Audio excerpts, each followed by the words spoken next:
Welcome to another episode of This is Revolution Podcast. And in this episode, a watcher of the show reached out and said there's someone we should have on the show. He knew Ramsey Orta, who is the young man that videotaped what I say is the extrajudicial killing of Eric Garner, who people know from the I Can't Breathe. He's exclaiming over and over again that he can't breathe. And as Ramsey explained to us on the show, there was other officers, even supervising officers, that were actually telling the officer that murdered Eric Garner to let go. He did not. But videotaping that was not the end of Ramsey's story. He has a new book. It is out. Wherever you are listening to this show, there are links in the description. I hope you guys are reading the description. A lot of work goes into these descriptions that we write for the show, these blurbs as we call them. If you guys could see us behind the scenes fretting over who wrote the blurb, who's writing the blurb? Is there a blurb in? I would love to know if people know who writes which blurb. I think people will be surprised at who writes which blurb. But anyway, so we were put in touch with the publishers of the book, and they wanted to do a book launch on our show. So we got to do our very first book launch. We've had writers on the show, of course, but we never did like the book launch. And it was it was a very moving show, because in reading the book, you're reading a man's life story, and a lot of the books that we read, while many of them are tragic tales, right? Not often do we get to read a person's story, and a very personal story, because, again, like I said, it didn't end once he videotaped Eric Garner. He wasn't able to just walk away and live his life. He was targeted by the NYPD, and I think he said he had 6 or 7 felony cases brought against him.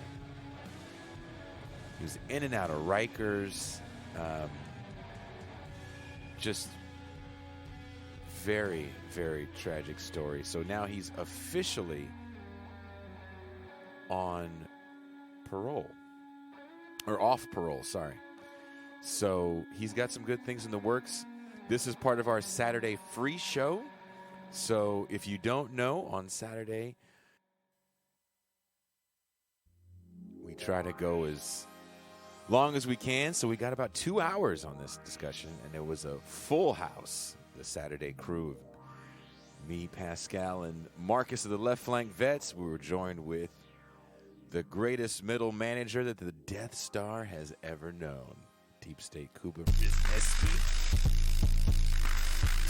So again, wherever you're listening to the show, there are links in the description to get Ramsey Orta's new book. And I am out.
Good morning, everyone, and welcome to the first Saturday of 2022 episode of This is Revolution Podcast. It looks like we're being raided by the Left Flank Vets. So, thank you very much. It's a drop. Thank you very much, Marcus, for the raid. Let me bring in, I don't even want to talk, I just want to bring in my co-host because I'm so excited to be live on the Saturday once again for the first time in so long. You know him as the man of the Mau Mau Hour. He is the Pascal Robert.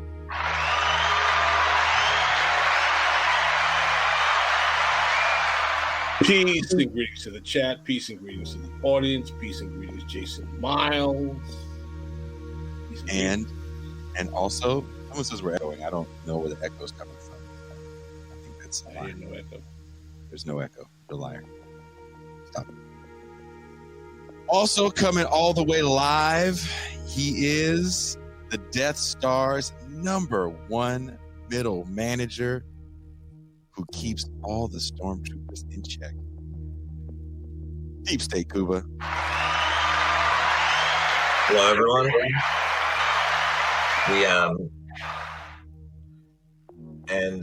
I'm here today possibly just because of email CC error on the part of Jason, but it's important to get bureaucratic steps right because you never know who's going to show up.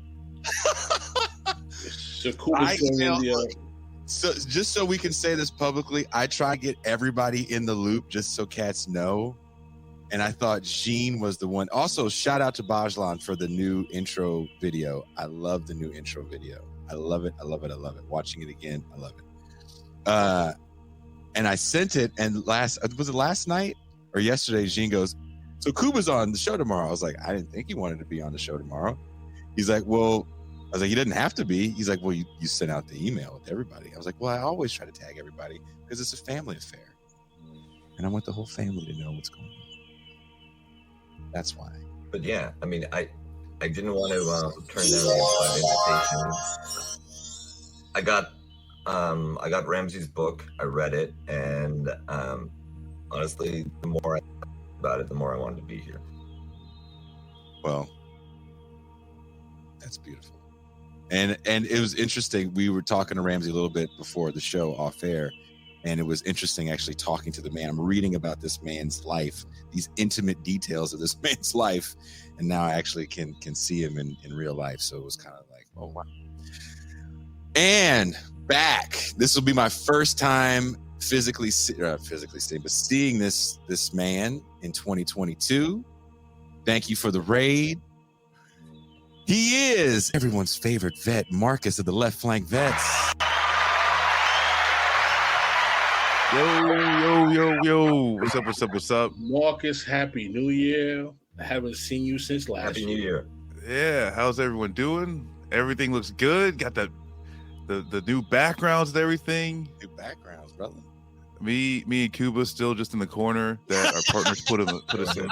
Yeah, exactly. We're in opposite corners because if you put us together, we just end up disrupting the class. Yeah. Did you get a chance to look at Ramsey's book, Marcus? I did, and I'm very, very interested to have this conversation with him, especially too with like the recent events in New York with Eric Adams. Coming into power, I'm sure Mr. Orta is going to have a lot of things to say about that, and I'm very, very interested. That is part of some of the questions that I definitely have that I forgot to share with you guys.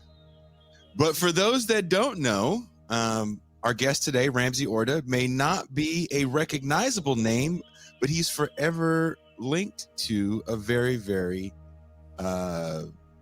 polarizing situation that happened about 8 years ago in New York with the extrajudicial killing of Eric Garner.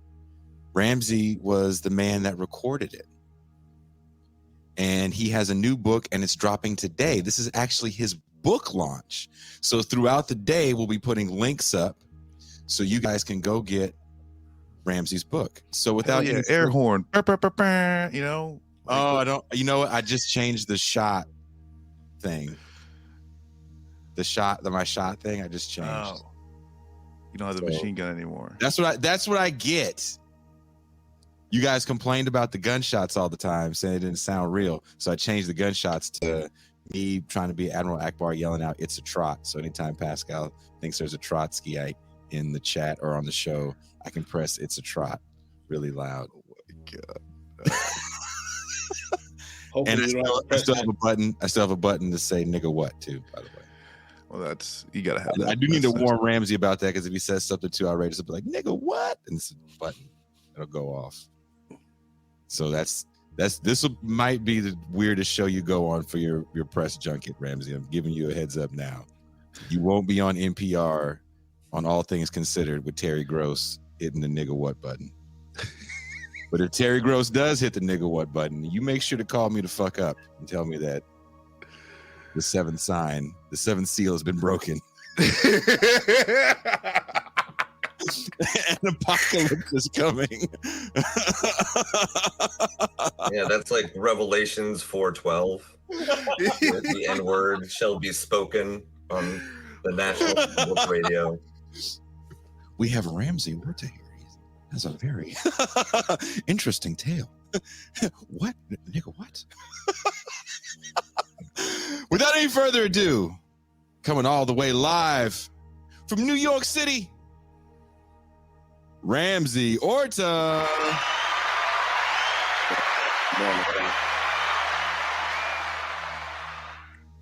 Welcome. Thank you for having me. Hey, thank you for agreeing to come on. Thank you for letting us get an advanced copy of the book and give it a read. It was a very intimate read. So I guess first and foremost, before we get into the heavy questions, because it's such a heavy book and we have time for our Saturday show, you are from what part of New York? Lower East Side of Manhattan. And what was that like growing up? I mean, I lived between two precincts, so waking up every day, going outside, seeing officers is pretty much the norm. Mm-hmm. You see them parked in front of my building, across the street in the garage, parking lot. So it was pretty much normal to see them. As far as with the harassment, I ain't started dealing with harassment with NYPD probably until I hit about 10, 11 years old. And that was just hanging out with some friends. Mm-hmm. And we was actually in a park behind my building, and it was past dusk. So, a lot of the parks was closed. And it was just a group of kids. And I actually went to jail that night because I didn't have no type of identification. How old were you? I was like 11. What kind of ID does an 11-year-old have? Yeah, they said I was trespassing. Can you say, like, what? I don't want to, like, you don't got to date yourself. I'm sorry, but what year was this? Oh, I can't remember exact year. It was probably like 2002, 2003, early 2003, maybe. Early 2000s. All right. Yeah, and I was the only one that got sent to spot for that night. And from then on, it was just back and forth every day, or every other day. Every time I came outside, I was either running from police or getting stopped from police. And that was just going on since I could remember. And that's what actually made me started filming police before the Eric Garner situation, because I was just tired of being harassed. What was the neighborhood like? Was it a high crime neighborhood? Was it kind of a mix of working class and Yeah, no, I live in the projects, Baruch houses. Gotcha. And just now, up until recently, they started cleaning the area. So pretty much my whole life, it was a bad area. I mean, it still is a bad area. It's drug infested. A lot of gang activity over there. So ain't nothing really changed as far as the street life over there. Like, it's still high, it's still going on. And I guess gentrification is trying to clean that up. So the police are coming down a little heavier. Yeah, it's, pretty much it's almost back to the stop and frisk times almost. You got Was a it question, the same Kuba? police that would was it the same police that would stop you all the time? Like, did you start recognizing people? Did they start recognizing you? I didn't start really recognizing officers as far as like seeing them ongoing up until I got into Staten Island, actually. I guess because it being so So it small. was like, Yeah, the area in Staten Island yeah, is so small. So, and then again, I was living by a precinct as well. And so it was a little easier for them to get first name basis with people and actually seeing them on a daily basis every day because they patrol the same neighborhoods. As far as in the city, every day is a new face. but What they was all the treat you the same. Like the harassment is constant. Yeah, I actually And, still dealt with some harassment maybe a month ago with NYPD. I actually have internal affairs investigating it now. It just don't stop. Ramsey, let me ask you a question. As someone who grew up in New York City, but I'd like your perspective growing up in that particular environment. Was there ever a time where you felt that the police had a humane or at least beneficial relationship with the community? Did they ever try to instill a sense of kind of community involvement, or was there always the belief that they were kind of basically hunters or overseers overlooking, an alien territory? Was there any type of beneficial kind of camaraderie or sentiment that you ever experienced in your time living in New York with the police department? Nah, none whatsoever. I mean, back in my times, all that police officers interacting with individuals, it was never no they coming to the parks to play basketball with us. It was never no they coming around to clean the area up. It was always they coming, they arresting everybody. And that was pretty much it growing up. And we did have like PAL around, but that was ran pretty much by individuals in the neighborhood, and it was happening every summer, but it didn't keep control as far as like the criminal activities that was going on in the neighborhood. It didn't deter it from it happening. So a lot of them programs pretty much left the neighborhood, and the biggest one that we had out there was a boys club, and that was pretty much like the rubber band of the community. Like that was like the safe zone for everybody. And once they shut that place down, I guess me, such as like myself and other individuals, took to the streets. We had nothing else to do but to get involved in that gang activity and in the criminal activity. And so like that became our new norm to as far as like as kids. That was our playground, the streets. And like I said, I lived between two precincts, so every other day you see a group of kids getting jumped out on and getting stopped, and that's just because we had no place to go hang out in but the parks in our neighborhood. So, if you can, for us, what exactly was the nature of your relationship with Eric? How did you guys come to know each other, and what exactly brought you together? I've actually met Eric. My mom knew him. My mom used to buy cigarettes off him, and when I moved in with my mom at the time, I just had a litter with one of my dogs, and that's how we started talking because he was interested in buying one of my puppies. And from that day on, we just became friends. I lived right around the corner from where they murdered him at. So I was seeing him every day. Every morning I go to work, I go get some cigarettes from him and then go to work, come back out, hang out on the block. So I pretty much met him through my mom from buying cigarettes. And from that day on, like we was just cool, talking about random stuff, talking about the neighborhood, things like that. And I just go over there to hang out when I wasn't working. Can you tell us about what kind of person he was? What was the sense of a type of human being that you feel that he was from your interactions? as crazy and dirty as that place was, that area, it was like he was like he didn't belong there. He was just you'll talk to him, you'll conversate with him, and you'll be like, well, what you doing out here? Like, why are you around this neighborhood? Like, he was a good heart. He'd give you the shirt off his back, he'll give you the last couple dollars in his pocket. He was always real big. He's like a soft teddy bear.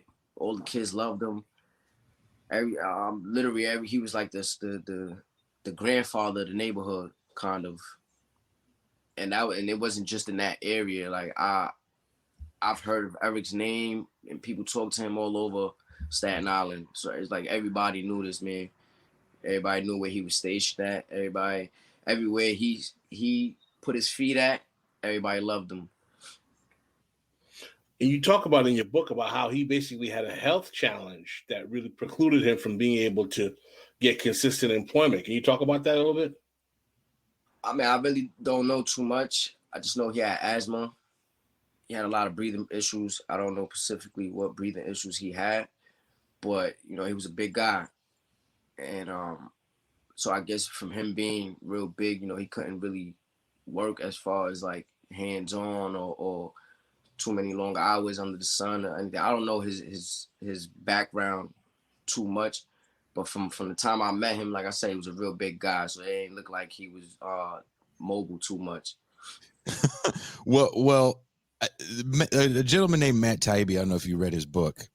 He wrote a book actually about Eric Garner a few years ago, and in doing his reporting, he had said that Eric Garner was known to say that selling cigarettes was like making crack money, but with like misdemeanor time whenever you got busted for it. And go ahead. I mean, I've never personally heard him say that. I don't know where Matt got that from either. But I actually have a few disagreements about Matt's book, actually. Oh, word. Yeah, he wrote a lot of stuff that isn't true. He's got the wrong information, especially about the chapter about me as well. Like it was. I feel like he could have did a lot better with that book, but he definitely got a lot of wrong information in that book that he's promoting in there about Eric as well. What did he get wrong about you? Well, I mean, he painted this picture of me being this big time drug dealer, and I was just a real bad criminal in the street. So you're not a kingpin, is what you're saying? Nah, hell no, definitely not. Nah. I'll just say he painted this real big bad picture of me. When I worked with him, he was telling me that the story was gonna help me, and my chapter was gonna help me and tell my story. And I felt like it was just reverse. It was the opposite saying. And I just felt like he didn't kind of like explain why I chose to be a part of the streets and what led me to these choices, instead of just putting it out there that, oh yeah, he was in the streets gang banging, selling drugs. So that's why I felt like this book here will kind of help, take that image off me as well and open up other doors to paint a new picture for people, because I did, come from a messed up area, and I did do a lot of messed up things, but me personally, I felt like I had no choice sometimes. I had to survive. Do you think a cat like Ty, and I don't know Matt Taibbi personally, but do you think a cat like Taibbi, because he is a journalist and because he is selling books, ultimately has to paint some sort of picture that over exaggerates a problem? And it frustrates me because I don't think people understand. And I'm not from New York. I'm from a similar environment in a place called Richmond, California. But we don't. It's every ghetto is the same, right? Every ghetto is the same. And cats sell drugs, and it's not everybody that sells drugs is a kingpin by any stretch of the imagination. By any stretch of the imagination. There's cats that sell drugs that's on the bus. You know what I mean? And so when you say you feel that he painted you as a kingpin, do you feel it was just to kind of for drama's sake? Yeah, I mean, it's to sell his story, but I just felt like, it becomes a disrespecting when you present it to me as it helping my situation and not, making it worse for me. And then when I finally get to see the work when it's done, because he didn't even like let me I guess reread it or to see what was wrong and what wasn't wrong.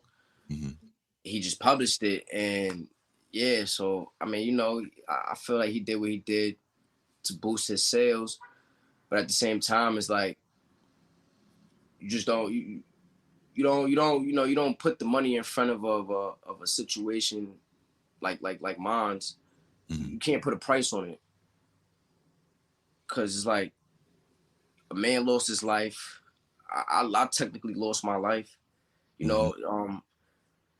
so to hype the story up or twist it the way you want it to profit off of it, I just felt I was wrong. Did those words that he wrote come back to haunt you in your criminal proceedings? Nah, the book was actually published after I was already sentenced. Okay. Did you have something you wanted to ask, Marcus? Well, I guess, going back to the book, you do, very much describe the, your personal story, Eric's personal story. We get to, I appreciate just like being able to hear someone, who knew him describe and actually give the details of what was going on. But you also do, you give, just a real material sense of what's going on, why people are doing the things that they do. And I mean, like you just said, it's not like you woke up one day and said, oh, hey, this is where I want to live in New York, and these are the actions that I want to take. And, like you said, you were 10. You're 10, 11 years old when at first police started interjecting themselves into your life. But at the end of the day, I guess what I ask is, how do you see telling your story as a way to connect to, the rest of the community in New York, to tell more of the stories of the kids that are coming up that are that were in your same situation? I feel it connects strongly because a lot of people don't have the opportunity to tell their story. A lot of people don't have the strength to tell their story. And a lot of people don't have the support that comes with telling your story that you need, because I'm not the only person that happens to. There's millions of other people in New York that's getting targeted and harassed on a daily basis.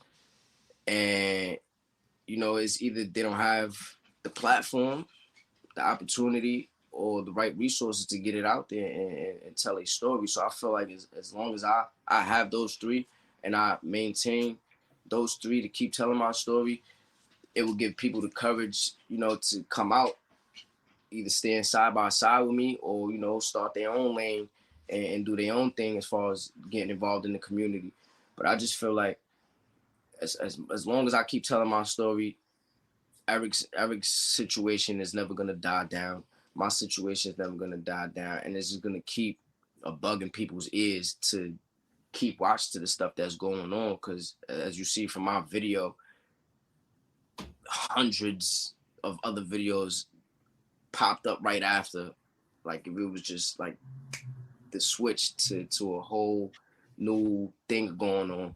So like when I realized that was a major, I guess, play in my part. Like it really made me realize like I got the backbone to stand up for what I've been standing up for a long time, and I'm giving other people an opportunity to do so as well, showing them I'm not scared to continue to this day to still fight against police. You mentioned the boys club that got shut down, and you also mentioned what's keeping a lot of people from being able to tell their stories: lack of resources, lack of support. Where do you think those resources or that support might come from that would first give young people, kids, an alternative to street life. And then for older people, people in your situation, give them the resources to tell their story and kind of reach a bigger national community or play a bigger role in their own community. Could you kind of like rephrase the question? Oh, sorry. So it seems you point in your book, you point to the lack of resources, things like the closing of the boys club. Okay. Where would the resources to keep something like that going come from? Is there enough in the community so you could potentially mobilize it without having to go to the government, without having to go to outsiders, or is there somewhere else that you could maybe tap into to keep a club like that open? Well, first and foremost, I feel like as a community, we need to break the stigma as far as that we're all on our own. It's bad to knock on your neighbor's door and ask for help. I feel once we break that stigma that it's okay to ask for help and you know, involve other people in your life to help you, whether it's to get you out of a situation or, you know, your family out of a situation. We just need to break the whole we're against each other thing. And we're better. Pretty much everyone for themselves. One family is you just stay with your family and don't, you know, go outside of that. Once we break that stigma, I feel like a lot of things will be easier as a community to come together and, you know, help these kids. Because with me per se, my main focus is to help these kids because I didn't have the opportunity or the resources or, you know, specific people in my life to help me. And I had to find my way. And finding my way put me, I guess, in the predicaments that I endured throughout my whole life. So my plans is to try to like take that out of the equation and just help individuals with these resources so that way they don't have to go to, you know, selling drugs or gang activities and do all this negative things as a community, because all you're doing is tearing up your own community and it's making it easier for gentrification to happen. So like my main thing is just we need to break that stigma as far as like every man for themselves. That's a big thing out here in New York. Like everybody's for themselves. I guess that's just the way we was raised out here. So Ramsey, if you can you let's because it seems like we have people in our audience who are not really familiar with the story. Let's move to the actual day of the homicide, of the killing of Eric Garner, in terms of what exactly was going on that day and what were the circumstances that led up to that horrible event. If you could take us there. Okay, July 17, 2014. That morning, I actually seen Eric probably like maybe around 6 o'clock in the morning, 5:30. I was on my way to work. Got home. Well, I got around the area around 3 in the afternoon, picked my daughter up from school. And on our way home, my daughter was hungry, so we went into the KFC that was on the corner at the time. And I seen Eric there. He was eating his meal. I asked him to watch my daughter while I used the bathroom. Came back out. He left, ordered my food, and I left right behind him. So, like I said, I lived right around the corner from where they murdered him at. So I had to pass through there to go home. So when I stopped, I asked him for some cigarettes. And he told me he didn't have any at the time. So I'm like, all right, well, let me get just like one loose. And he was like, I don't got that on me either. You're gonna have to wait. He's like, yo, bro, you just see me finish eating. Like I just sat down. Let me breathe for a little bit and I'll go to my car and get him for you. So I said, okay. So no more than 2 minutes later, we're in the midst of talking about where we're going that weekend to eat. and we decided to go to Buffalo Wild Wings. That was one thing about Eric. Like, Eric always wanted to go out and eat. So almost like as a community, we'll go with a few individuals every other week to go eat at a spot, and we'll sit down, you know, talk about things that's going on in the neighborhood. So it was a few of us that always went out to eat.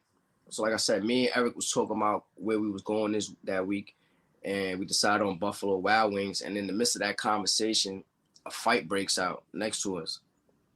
And Eric jumps up and starts separating the two guys that was fighting. So as he's separating them, I see the cops driving down the block towards us. And I'm under the assumption that they're just going to jump out, you know, on the individuals that was fighting. And as soon as they jumped out the car, the individual that was fighting, they walked off, and the police just went straight to Eric.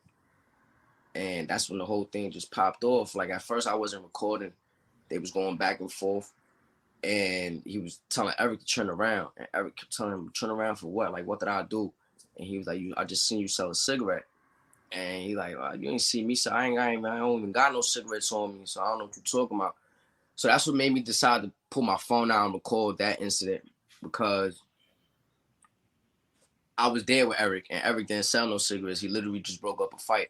So like that just kind of like put a switch on my head to start recording, because I'm like, all right, this guy's already lying already, so this might get bad. Because prior to that day of Eric getting killed, exactly 7 days before that, I filmed another video on that very same area, the exact same spot that they killed Eric. I filmed another police interaction with another one of my friends, and they was beating him up with the stick.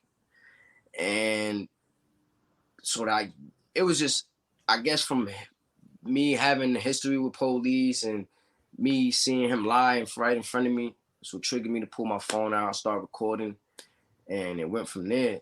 Everything's on the video. You see everything. You hear me going back and forth with the officer. You hear Eric going back and forth with the officer. And that was pretty much like the proof in the pudding. Like, if you watch the video and you pay attention and you listen to everything, you know that, one, those same officers, we know them very well. We've seen them. We've interacted with them multiple times. Two, they knew what they were doing. And they just, I guess they felt that because they got the gun and the badge that they can, you know, dictate on how the situation goes. So regardless if they was being recorded or not, that situation was going to happen. They had it set in their mind that they were going to move the way they were going to move.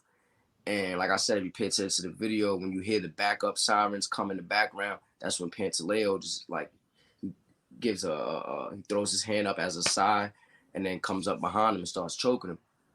So it was like, in my eyes, I felt like they knew he knew what he was going to do that day. He knew he was going to jump out on Eric, because right when I got off the bus to meet Eric in KFC, they were sitting actually on the next corner, and I seen them already sitting there. So they was watching Eric from maybe, I don't know how long they was sitting there watching, but when I got there and me and Eric was talking, they was probably already sitting on the next corner for at least 5 minutes watching us before they even came down there. So they was out to get Eric. They was definitely out to get Eric. I don't want to see him promote that Pantaleo had it in his mind to, you know, kill him right there. But I felt he did have it in his mind to jump out and mess with him. And he knew for a fact who Eric was, and that he knew that he didn't see Eric sell a cigarette. They just used that because that was his history. And that was it. I went home. I waited until they actually put Eric in the ambulance. I walked him all the way to the ambulance. And at the ambulance, one of the officers said that I threatened him, and they tried to lock me up right there. As soon as they closed the door to put Eric in the ambulance, they trying to lock me up, saying that I harassed and threatened the officer. So a big crowd of people just came and circled around me and was like, yo, this kid is not going nowhere. He ain't do nothing. And like, they kind of walked me in the middle of a crowd to my house. So NYPD couldn't grab me. And I went to my house, jumped in the shower. Next thing I know, I come out the shower and my phone is just blowing up crazy. One of my friends is like, yo, you got people down here asking for pictures of the incident. They charging $250 per picture. And I'm like, well, I don't have no picture. I got a video though. And he was like, well, come down and show me. So I go down there, I forgot the guy's name. He was working with the Daily News, and he viewed the video. He came back to me and was like, well, what you want for this? And I said, honestly, I just want you to put it up there. Just air it for me. And he was like, well, you want to go anonymous or put your name on it? I said, yeah, put my name on it. He's like, you sure? He's going to come back with a lot of backlash. And I said a stupid remark, and I regret saying this shit to this day. And I was like, well, fuck it. They already know me anyways. I've been dealing with them for a long time, so fuck it. And he put my name on it. They aired it. And then from that day on, it was just media, Internal Affairs, NYPD coming to my house every day trying to get their hands on this video. And I just kept denying them. And then that's when the harassment started. So to get more specific and detailed, the police approach Eric and accuse him of selling cigarettes. Cigarettes, and yeah. as you said, because you were with him, it couldn't have been possible because you were eating with him in a restaurant immediately before that. And him knowing that he was not selling cigarettes basically denies the fact. And without any, and correct me if I'm wrong, without any kind of violent provocation on his part, he was not armed. He did not have a weapon. He did not illustrate any desire to attack or physically confront the police. No. In order to subdue him, one of the officers puts him in a chokehold. Is that correct? Yes. Puts him on a chokehold. He's trying to get him down on the ground at the same time. So they actually bounced off of a glass storefront, and that bouncing off the glass could have killed both of them, or whoever went through that glass if it broke. So obviously Pantaleo wasn't in his right state of mind to even think for himself and his own safety. So as he's wrestling with Eric to get him on the floor, the chokehold never breaks. Like he's like just putting all his pressure on this man's neck. They finally get him to the ground, and he's still choking him. He's literally still choking him while other officers is on his legs. You got the other officers trying to handcuff his hands behind his back. And all this time, Pantaleo's still choking him. So it was like, at that point, I mean, for me, it's obvious that the man knew what he was doing. And, you know, he went for the kill, I guess. And he took it out on him. I guess, you know, he being frustrated, him being embarrassed. And he went the sucker way out and killed my friend. And while this is happening, Eric is voicing those ominous words that have become a symbol of anti-police violence activists around the country. I can't breathe. Mm-hmm. I get chills with you saying it. Like, I was just telling, because I go to counseling now, and I was just telling my counselor, like, I got nowhere to run from it. Every day I hear them exact same words, and it could be from anybody and anything. Like, my little brother was playing outside, comes back inside the door, can't breathe.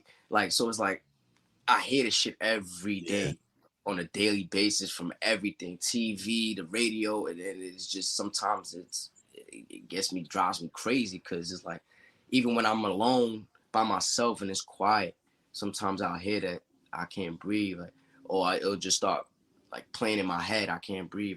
So it's like, there's no running from that at all. Whether I try to get away from it or not, them words is forever gonna be around me. It's forever gonna trigger something. And it's like, even if my story goes or Eric's story dies down, that I can't breathe slogan is always gonna pick that right back up. So it's like, Eric ain't going nowhere. And what's interesting to me about the Eric Garner situation that people don't really talk about, especially when it comes to police, is, I mean, you've been inside carceral facilities. They're filled with people that have committed real deal crimes that some of them killed cops.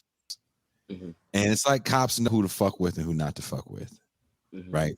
When they do shit like that.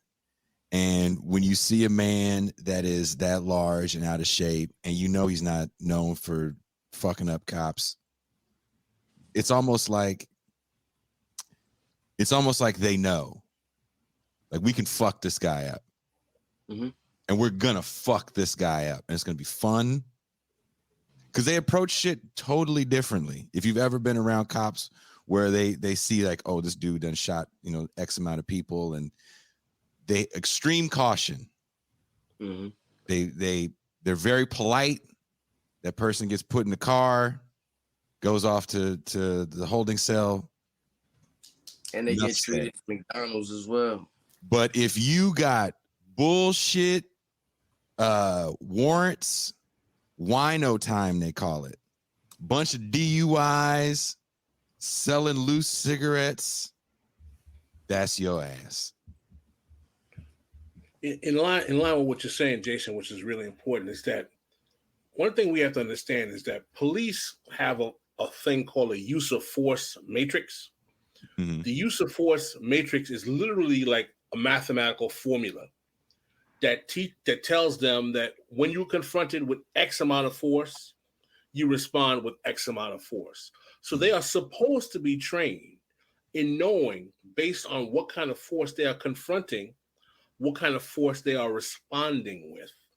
What is so egregious about this case, as Jason was so eloquently showing, is that, number one, we're dealing not only with a non-violent crime, we're dealing with a crime that it's not even clear is even a felony. This might be a misdemeanor offense. Yeah. Okay? Yeah. So we're in a situation where the police are confronting a man for engaging in what seems to be a misdemeanor offense. And because he is challenging the legitimacy of his detainment, he's confronted with deadly force.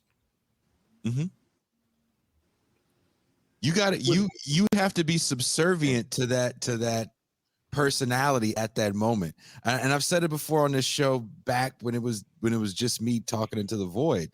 If I get pulled over with expired tags, I might get fucked up. No license, I might get fucked up.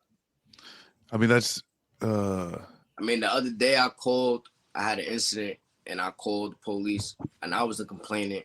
And when they came upstairs, they all had their gloves on, ready to fuck me up. And I had to like tell them, like, "Oh, officer, I'm the one who called. I'm not the victim. I'm not the criminal here. Like, I'm calling you guys." And he's like, "You sure? You sure?" I'm like, "Yeah, it's me." But they came up there to whip my ass, though.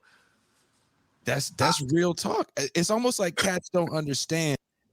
They're not fucking up scary cats.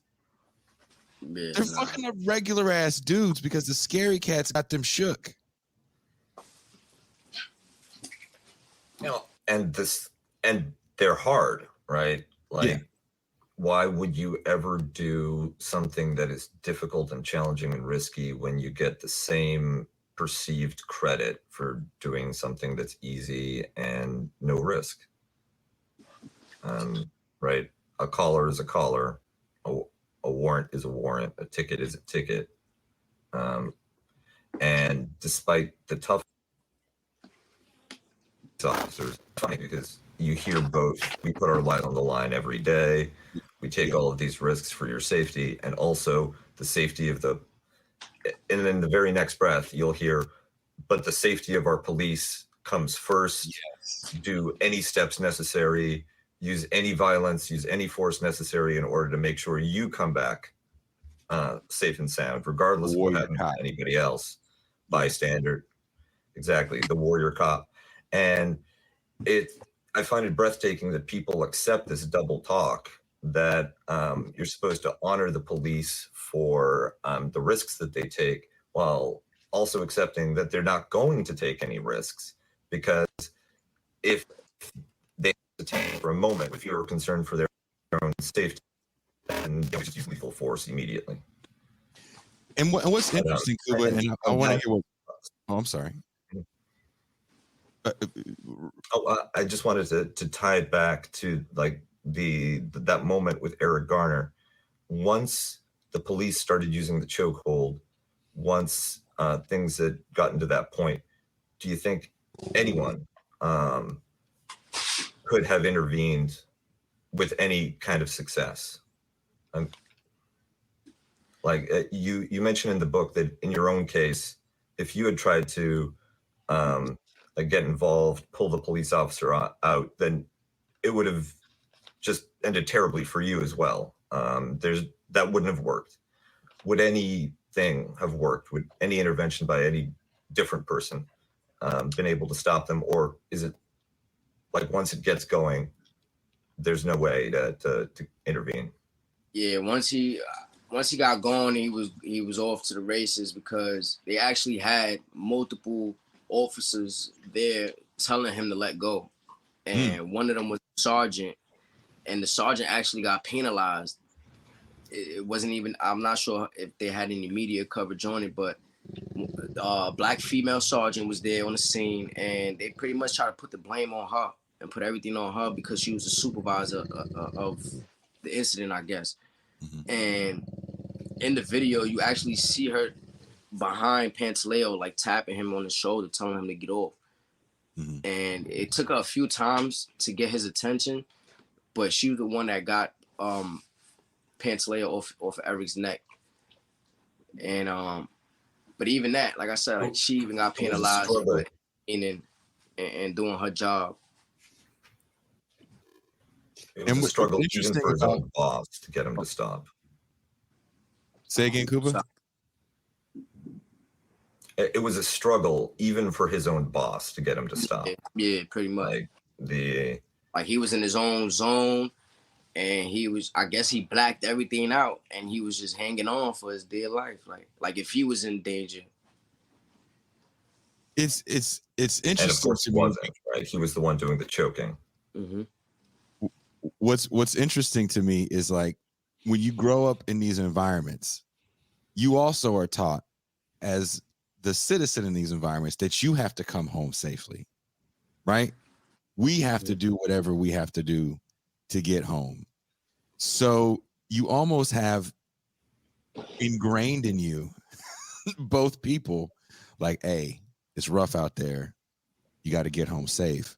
But I think it's different when you're just kind of John Q. citizen that has to navigate through, a fucked up situation. I grew up in the 80s during the crack era, when drive-bys was like super common. I can't speak for New York. I don't know what that was like in the 80s for New York. Pascal, you might be able to speak to it a little better than me, but shit was wild. And getting home was sometimes a bit of an adventure. You had to walk through some shit. And the police where I'm from are just a little different. We didn't really have beat cops like you guys have in New York. And they kind of let criminal shit just go. And being in New York, I was saying this off air, being in New York and having to deal with New York police in Brooklyn, where I was a totally fucked up situation. And I can only imagine what stop and frisk was like as Giuliani becomes mayor. And what's interesting to me is a lot of the hip hop that I listened to of that era, that golden era of the 90s, a lot of those guys kind of wax poetic almost about the cleaning up of New York. That it was a good thing. Pascal, did you want to talk a little bit about that change? I mean, the advent of broken windows policing, which really actually was an idea that was first being surfaced under the administration of David Dinkins, but wasn't really fully implemented until Rudolph Giuliani.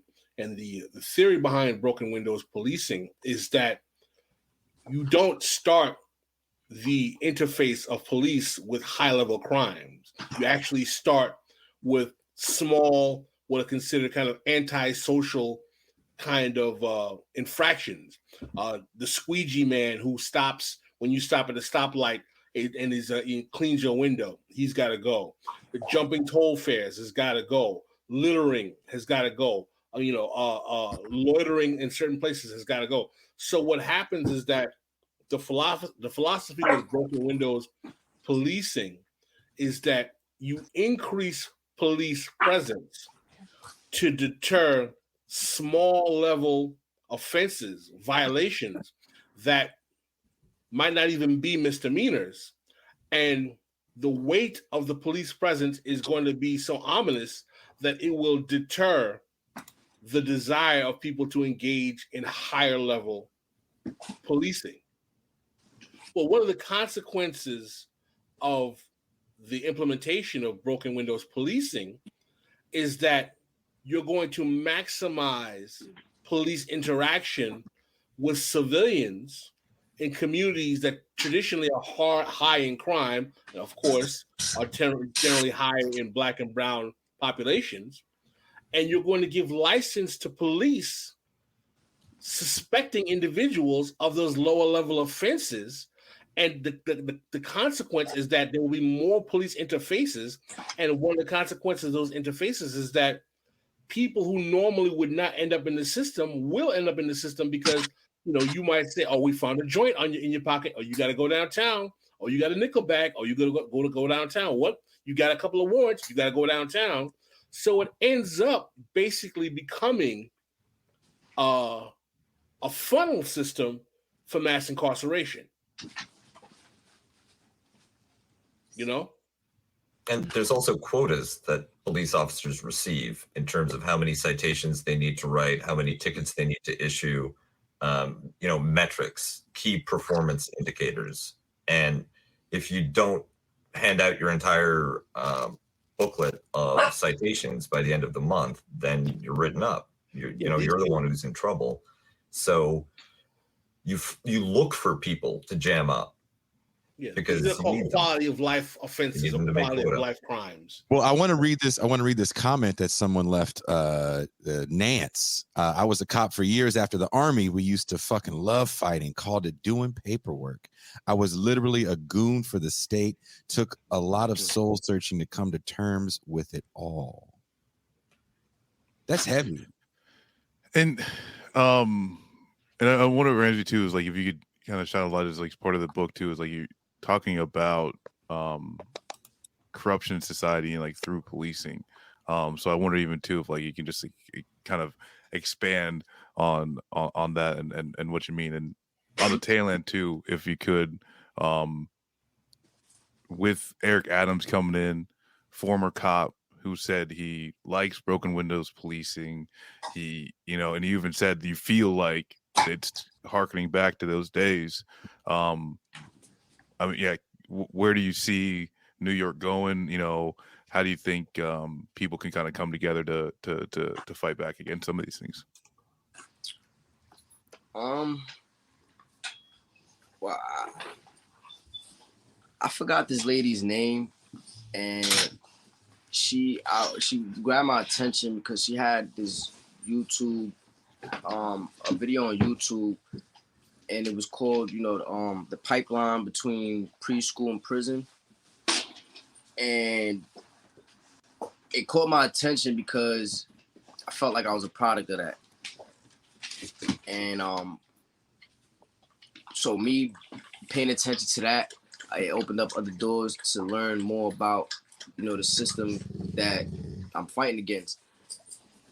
And at one point in my life, I guess I was subject, to become one of the statistics in this, I don't even know what to call it, in a propaganda, I guess, to where, they attack certain families, certain areas, knowing that this family has generations living there. They attack these families and keep them, involved in the criminal life, and keep arresting individuals in their family to make it look like, this is a big crime family. And when you have this image on yourself, as far as from what I've seen in New York, one, it doesn't come off you. It doesn't come off your kids. It doesn't come off your grandkids. Like, you have that name on your family, that's just what it is. So now your family becomes subject to the constant harassment, the getting locked up for nickel bags and trespassing and jumping the turnstile. So it's like a lot of families, as far as from like where I grew up, we were subject to that. We were pinpointed out like, okay, this family here, we gonna keep attacking them and keep them in the system, whether it's through ACS, whether it's through, docs. It's just some type of system that they keep us involved in. And it's hard to get out of it once you're in it. So it's like, I guess realizing that my whole life, that I was a product of that, that's what that, made me wake up and not want to be involved. I always wanted to be, I guess, the person to break that chain in my family. So I just feel like if I can come sit down with individuals that have the same mindset or the same, lifestyle background that I come from, and understand what I'm trying to do and what I feel it needs to be done in the community I come from, I feel like we can make something happen. I feel like as a collective, we could definitely, make a new system or start a new way of interacting with officers in the community, or, start coming into numbers as far as going to these community meetings instead of just one individual. Is a whole group of us coming to these meetings and sitting down, because at the end of the day, is what our voice and our opinions is what builds this out here. When they come in here and they have these community meetings, they ask them, well, what do you need in this community? You understand? And you got individuals that either don't live in that community or just got a lot of money to put their 2 cents in it. So this is who controls that, instead of the people that live here every day and should be at the meetings. You understand? So it's like they don't give us the opportunity to even sit at them type of meetings because they don't want us there. Why? Because if more than enough people get there, a lot of this stuff that's going on as far as gentrification, the police brutality, a lot of stuff will die down a little bit because we have more of a opportunity to be involved in the things that they're putting in our neighborhoods. So I guess the whole thing, like with Eric Adam, honestly, since I've been home in 2020 in May, I've actually lost all, like, what's the word I'm looking for? I lost all, I'm stuck with lost words. So take your time. You got time. I lost interest. In the movement. I ain't even gonna lie, because it's like during the time I was up north, I see it every day. New videos popping up, new incidents popping up.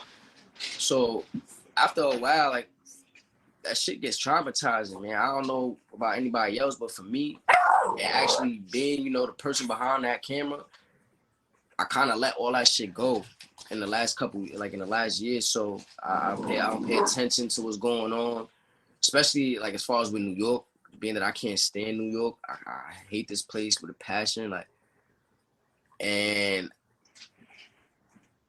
from what I see, from being out here my whole life, it's like it's only getting worse. The communities are separating. There's no love for your neighborhood no more. Everybody's out really for themselves now. So it's like sometimes I feel like I'm wasting my time even being out here, trying to be an activist in these neighborhoods, because before me, there was hundreds of other activists in New York, trying to make a name for themselves and do things in New York. And from what I see, ain't nothing changing out here. At least for minorities, ain't nothing at all changing but the scenery, and it's kicking us out of here. There's something really important to be discussed in terms of what Marcus is bringing up here with Eric Adams. And, Eric Adams is really just kind of one star in a constellation and I think that people really underestimate the danger of this particular moment of this particular moment, particularly with COVID. Over the last 20 years, we've had a very legitimate, and I would say effective, anti-carceral movement in America. When I say anti-carceral, what I mean, anti-mass incarceration. Whether we agree with it or not, the New Jim Crow by Michelle Alexander gave a lot of people a consciousness. There have been several books. There's been a lot of scholarship.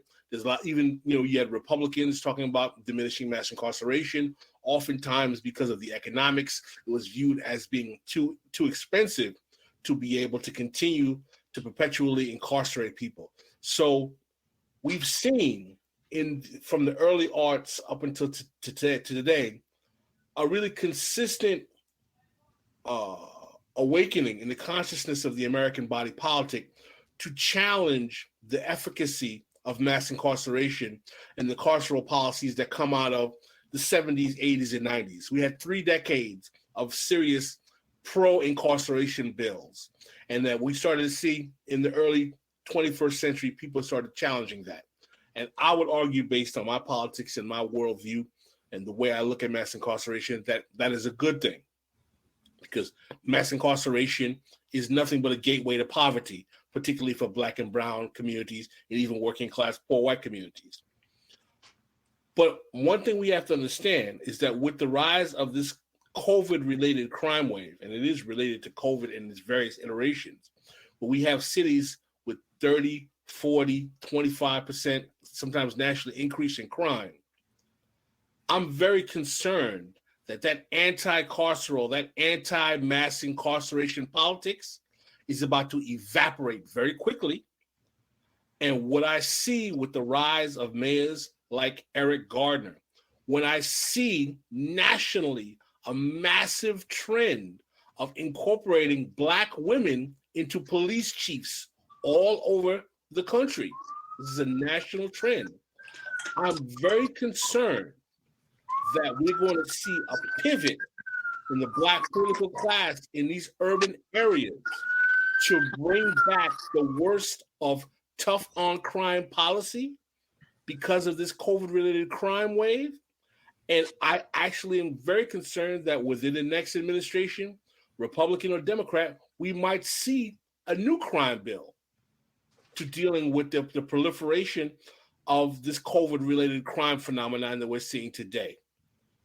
And that's something that I'm very concerned about. And I think it's a very real possibility. I'd like to hear people's thoughts. I just think you're 100% correct. I am very concerned. And I'm just going to add a name, Val Demings, former police chief in Orlando, husband's the mayor of Orlando right now, also former police, running for Marco Rubio's spot and looking like having the chance, because she's probably going to tie into a lot of things that Pascal just described of Black woman, former police chief, going to be tough on crime and not going to do anything to actually address the problems that to actually stop. Like, I mean, the story, like I'm of, there's a 10-year-old kid hanging out with his friends and a group of police come and arrest him. For what? Like you don't live in a just society when that happens. No, what did they try to arrest him for? What was he doing? Oh, I'm talking about Ramsey. I'm talking about yeah, I'm talking about Ramsey's story. But like that's yeah, it's concerning. Like I don't know what to say. These kids get in the jacket when they get in a fight in high school. Yeah. Like that shit is, or not even in high school, elementary, junior high, you getting a police record for fights in class.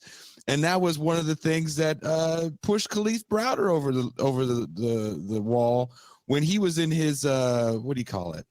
I almost said dissertation. Deposition, the deposition hearing, and they're bringing up fights he had with teachers in the 7th grade as character flaws. If you can bring up bullshit I did as a kid and I've been getting fucked with you my whole life, well, I'm probably going to think that there's no way out for me. And I think that this speaks to the whole idea of the school to prison pipeline. And that's a phenomenon that I think is many people recognize It's a system that's designed to get these children and to track them through the law enforcement apparatus and the criminal system. And then you end up on a track where you're going to be interacting with police a lot in very unfavorable ways.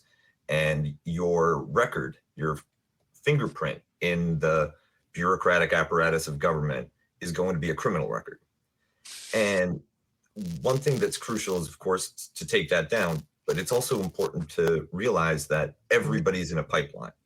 It's not that you've got this one pipeline that works for poor communities, minorities, poor whites too, immigrants, at the poorer end of the urban population. But if you're middle class, you're also in a pipeline. If you're rich, you're also in a pipeline. It's just that your pipeline leads to somewhere else.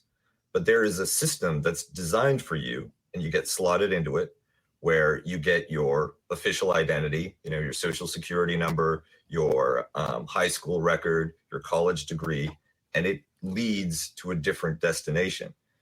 The tragic unfairness of the American system, which is supposed to be based on freedom, is that you've got different pipelines for different people that lead to different places. And if you're going to help a lot of poor kids, you have to create a pipeline that can start in a poor neighborhood with a public school and with families that don't necessarily have the same advantages that they do in the suburbs, but that leads to somewhere better rather than a prison cell. Someone was saying that I'm being alarmist when you have the current mayor of New York City talking about how he wishes to stop and frisk days and how basically you glorifying broken windows policing, and you literally have people like former Mayor Michael Nutter chastising DAs for trying to deny that crime is something that we have to be so absolutely terrified about. I don't understand how I'm being alarmist, because the writing is on the wall already with the municipal administrations we have throughout the country. Yep. I don't think that's being alarmist at all. I mean, Kamala Harris. You can tell by the tone. You can tell by the tone of the discourse already. I mean, Kamala Harris, didn't she run as being the top cop? I mean, I just think that's rhetoric that people appreciate. And yeah, there's also, I mean, we have to be real. We also have to be real about that. Oh, go ahead. I'm sorry. That's the elite pipeline for a certain type of Black political figure. You first you collect credentials so that you've got like a ticket to entry for municipal politics, state politics, and then you can do things that reassure local elites, mostly white, that a white leadership figure would have more trouble getting away with. And then that's how you get to be Kamala Harris. You impose a crackdown in San Francisco that a white DA might get primaried for. Oh, Chasa? Not only that, you end up having mayors like Michael Nutter who will say things like, if you guys didn't have these funny names, maybe you can get jobs. Get jobs.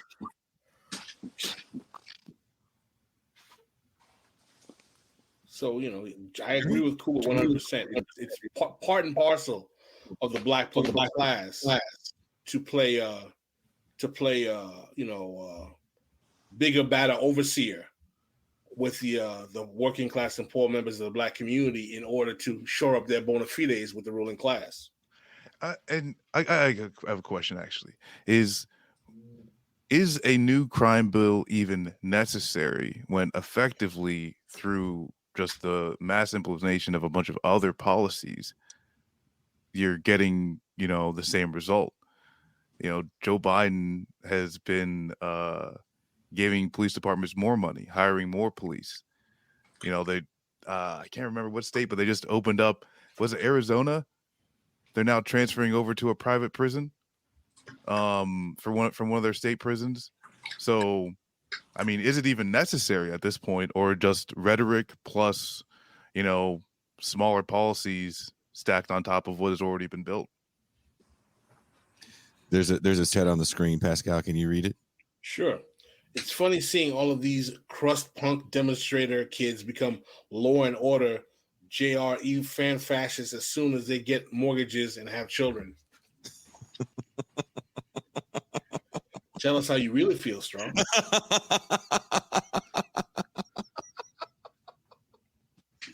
There's some truth to that.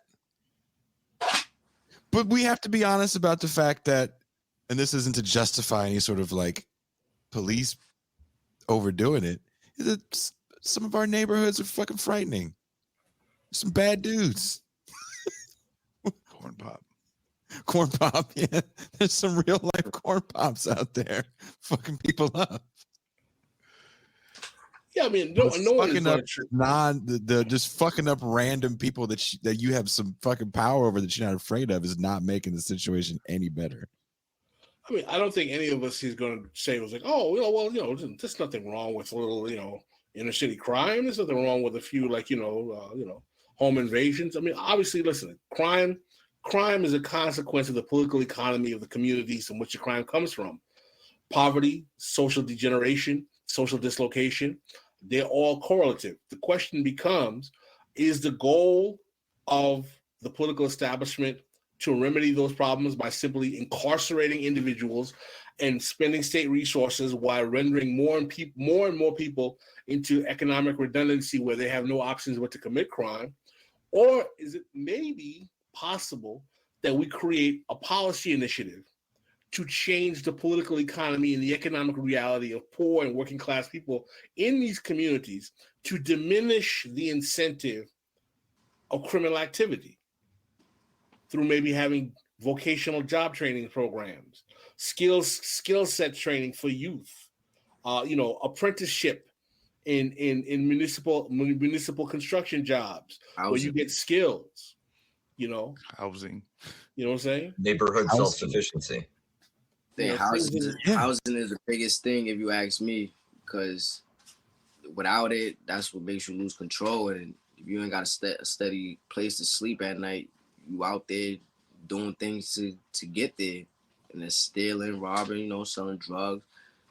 So I think housing is the biggest, thing out here as far as in New York that needs to change. And this is where I think the conversation gets very, very interesting.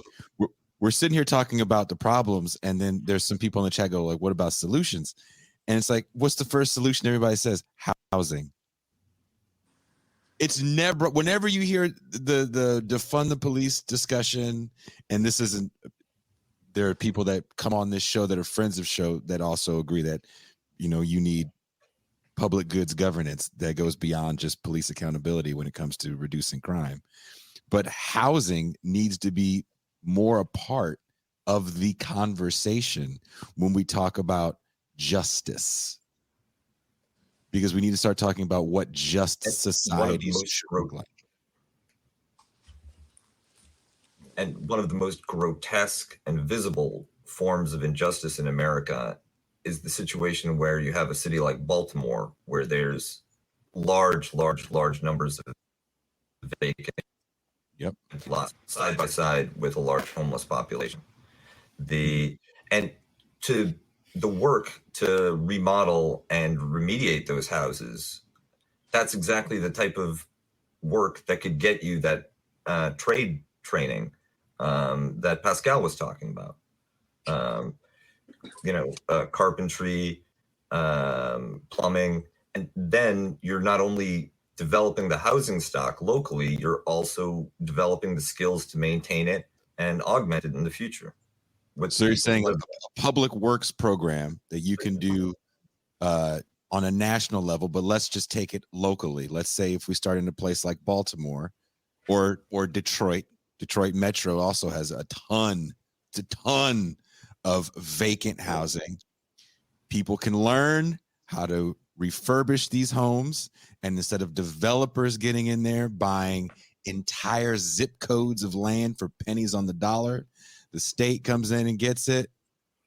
You have a jobs program. You're putting young people to work. This sounds like socialism. That? This sounds this kind of okay. Just stop. Sounds like socialism. We need a good private investment capital. No, and I mean, like the thing is too is like I think we're the rich people making money on this. Yeah. We need to privatize. That's what we need to do. That's a great idea. We're gonna privatize it. It's something that simple, like something similar that Ramsey said earlier. It was like, you know, correct me if I'm wrong, but like your life changed depending on the closure of a Boys and Girls Club. Mm-hmm. You know, like, which another thing too is like what like really is like what's wrong with just giving kids something to do, an activity for something to do? What's wrong with just actually paying people and giving them a good life with doing activities for kids and the youth? You know, and like when you talk about a just society, like these are just where simple things, you know, just giving kids something to do. But it makes a huge difference in people's lives. Have you guys ever seen Breaking 2 Electric Boogaloo? I think I saw it years ago. Do you remember the plot line of that movie? There's a community center that that Turbo and Ozone, the stars of Breaking 1, work at and volunteer their time at. And there is a land developer that wants to build a strip mall. And the community center is standing right in the middle of where his strip mall needs to be. So when he proposes to the city that they need to tear the strip mall down, I think it's like the mayor is like, well, what's happened to the kids? There's kids that need to go there. So the developer ends up paying off someone in the mayor's office to push the mayor, I believe it's the mayor, to give him the permit to tear the facility down. And it's interesting as we're talking about a boys closing, and you know, here we are I'm thinking about that movie from the 80s of Pascal dancing in the streets of South Central and breakdance fights. But there is something to be said about developers coming in and sucking the life out of these areas. As boys clubs closed around my area, what I went back to where I'm from not too long ago, and where a grocery store once sat is a large blood donation clinic now. It's massive. And there was a lot of people going in there because that's how you can get money. There's signs all over the area that you can make up to $400 a week donating blood, literally sucking life out of the people in the area. They shut down the boys club where I'm from to make it into a housing center for like drug addicts and mental health people. So as soon as they opened up that place, then my neighborhood only got even worse, because now you're bringing all types of walks of life from other neighborhoods and whatnot, and just stuffing them in my neighborhood. And like the boys club facility was pretty big, so they kept it around the same size. They used the whole like the shell of the building still. So they pretty much just bought a whole bunch of, you know, people that need help rather than just being stuck in a place and getting sent about their way. So they only made the neighborhood worse. The crime probably went up. And it's a valuable service having that kind of housing, but you don't put it in a neighborhood that's least able to deal with that addition, right? Like it should actually go to some place quiet and that's already like stable and safe. I just feel like it's all tied in. Shut down a boys club. It all links together. Exactly. Because and then now you got more police. So now like the funding for police goes up now because people in the neighborhood that are already there are like pretty much begging for the police to come now because of that one building that they just put down there. So it's like everything revolves around each other some way, somehow. It links, and it's all as a system. Yeah, and the neighborhoods which could support a halfway house and create like an environment that would be good for people in recovery, where there's a lot of green space, the streets are quiet, there's not a lot of temptation or opportunity to relapse. Those neighborhoods are going to fight tooth and nail to keep it out. Yeah. And if you have a government that's responsive to sort of rich people or suburban people's concerns, then they're going to make bad decisions when it comes to which neighborhoods have which kind of facilities, since they care more about keeping them happy, the rich suburban areas, the rich neighborhoods, than about actually serving the public as a whole. Mm-hmm. Yeah.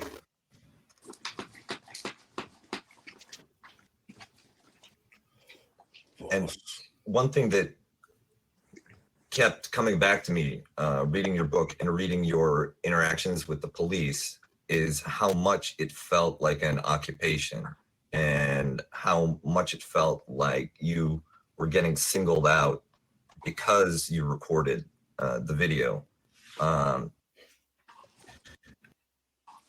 Actually changed before and after the video went public in terms of,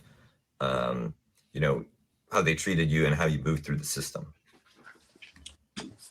Before the video, like I said, I've been dealing with NYPD for a very long time. So before Eric's video, I was already out there filming police for my own safety.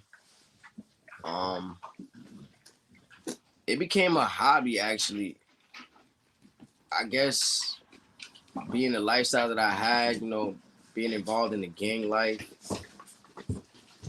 and having this image that I always had to uphold. I had a Napoleon complex, I guess you could say. So, like, that mixed in with fighting with police every day, it became like a job. Like, I woke up and I made sure I had the right attire.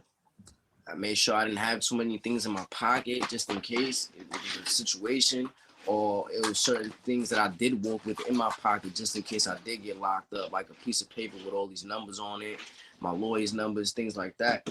So it became the norm for me to take these steps to even go outside to start my daily life on a regular basis. And after doing it for so long, it becomes, it becomes a part of me. And now I just take it as an everyday living, that as soon as I walk out this door, I'm on point. I got to be. Like, I got into a situation not so long ago with police. They actually escorted stolen dogs that were stolen from me and took them to a shelter after I told them that the dogs were stolen. So it's like living with the name now, the whole, my name being attached to the whole Eric Garner situation, it only made, like, I guess my lifestyle with police even worse, because now I can't even get help when I need help. You understand? People that I'm supposed to be calling for help, they won't even come for my help. Mm-hmm. There was a time when my house was actually burglarized during one of the cases that I was fighting for when I shot the Eric Garner video.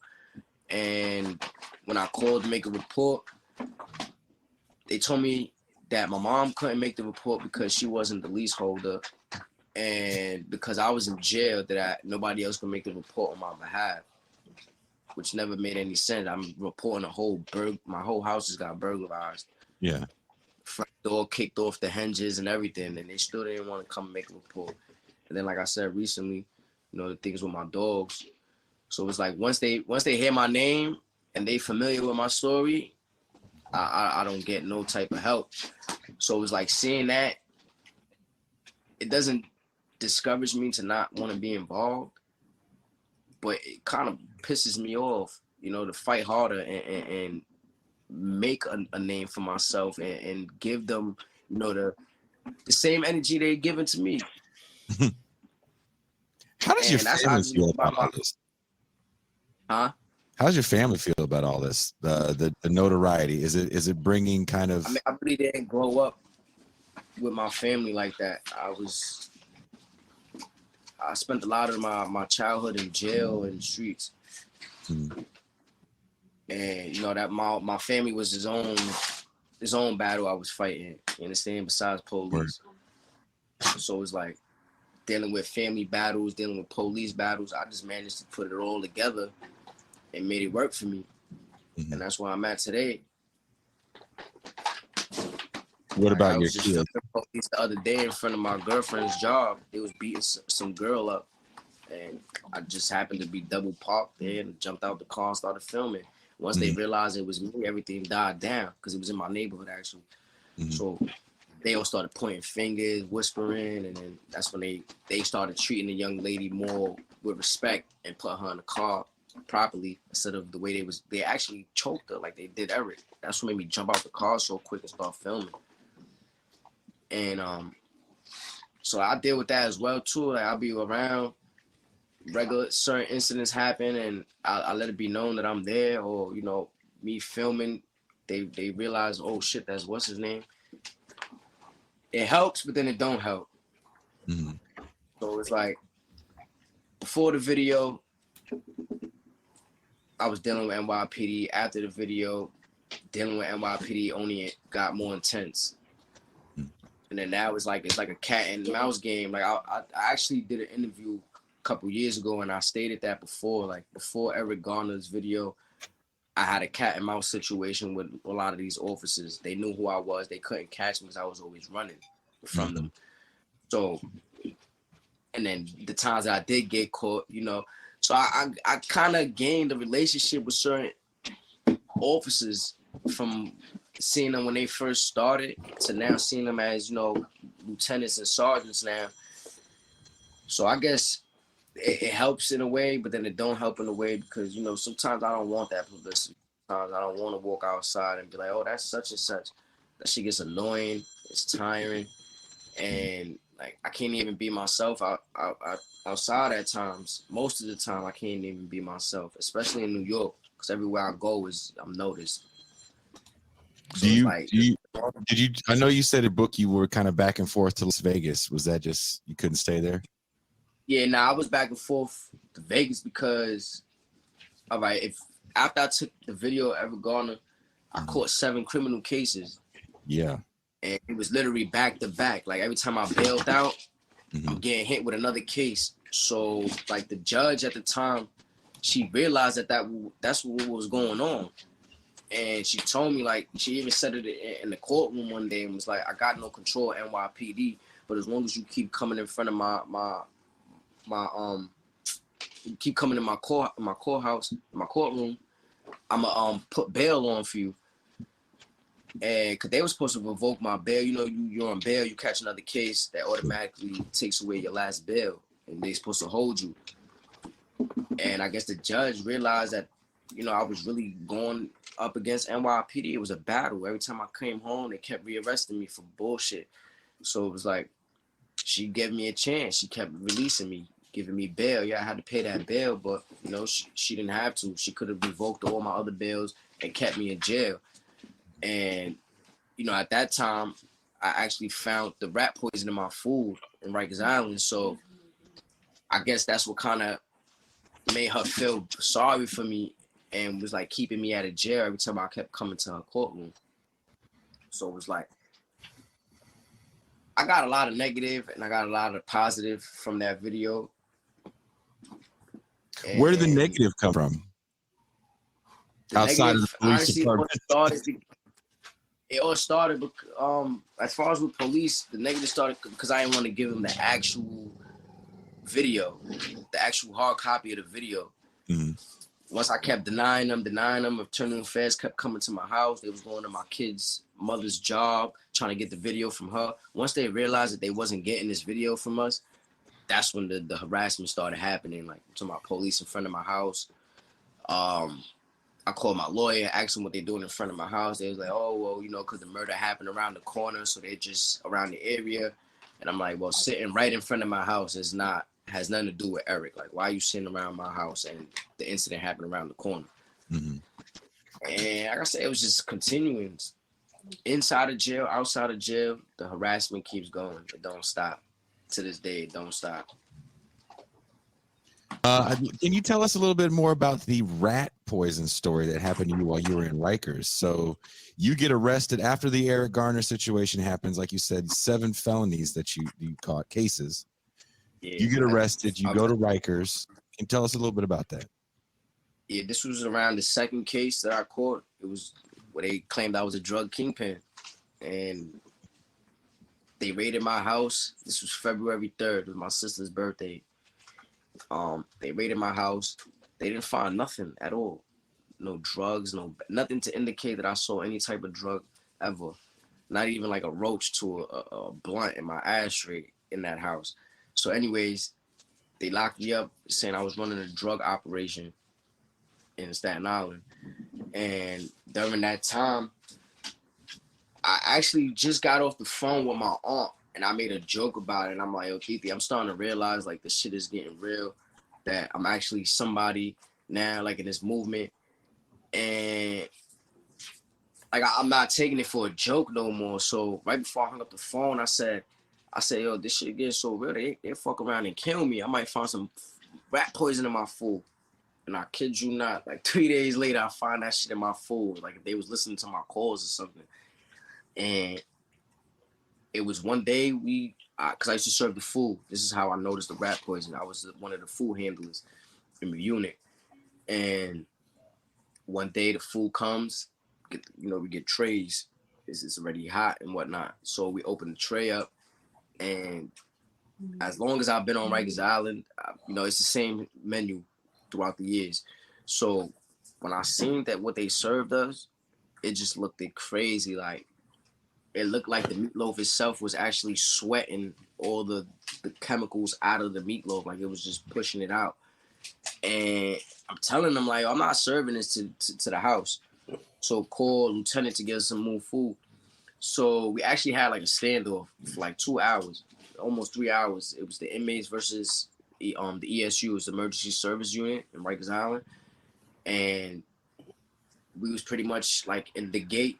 So the unit I was in, you had to walk in like a little corridor. And then at the end of the corridor, it was 2 units. Mine was on the left, the other unit is on the right.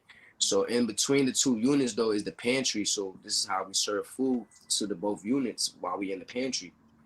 So we pretty much had a standoff with police in that same very corridor and telling them that, like, pretty much the whole house is not eating, that y'all got to give us some food, some clean food, pretty much. And like I said, we had a standoff for like almost 2.5, 3 hours. They resolved it by giving us food from the officers' mess hall, which was is still Rikers Island food, but it gets like spiced up, seasoned and whatnot. It gets served different from how the inmates get it. So they bought us a tray of hot dogs.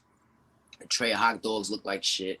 So everybody's like, yo, we hungry. Like, we got to eat. A lot of people, don't got commissary. A lot of people, I was in a mental health unit. So a lot of people there wasn't even fully up there themselves. So a lot of people didn't have family, to take care of them and food to eat. So we made a big thing. We got the food from the officers' mess hall, and you still had a couple individuals that wanted to eat the meatloaf. So I started serving the meatloaf, and like maybe 5 minutes after the first person ate from that tray, you just see people like dropping like flies. It was like in one corner you had people passing out, in another corner you had people rushing to the bathroom. They going to go urinate. It's nothing but blood coming out their urine. You had people literally, like I myself went to the front desk telling I'm about to pass out, and I passed out right there on the floor. That's what took me to get tested. And like it was just in the instant. As soon as everybody whoever ate that meatloaf started passing out, dropping out. And they had to lock down the whole unit. They took about 25 of us to medical. We all got tested. And me thinking like a criminal, I saved some of the food in a glove. And that's how I got it. That's how most of us got it to our lawyers. And the Department of Health tested it. It came back, it was rat poison that wasn't even administered or used ever in that facility. So it came from the outside.